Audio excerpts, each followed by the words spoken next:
মিল্লাত ভাইয়ের আগমন, শুভেচ্ছায় স্বাগতম। সারা দেশব্যাপী খালকাটা কর্মসূচির অংশ হিসেবে জামালপুর 2 আসনের অন্তর্গত ইসলামপুর উপজেলায় খাল খনন কর্মসূচির উদ্বোধন করা হয়েছে।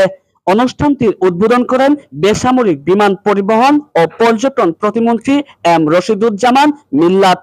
এ সময় উপস্থিত ছিলেন জামালপুর 2 আসনের সংসদ সদস্য সুলতান মাহমুদ বাবু, জামালপুর 3 আসনের সংসদ সদস্য মুস্তাফিজুর রহমান বাবুল, জামালপুর 5 আসনের সংসদ সদস্য অ্যাডভোকেট শাহ ওয়ারেজ আলী মামুন সহ স্থানীয় জনপ্রতিনিধি ও প্রশাসনের কর্মকর্তারা।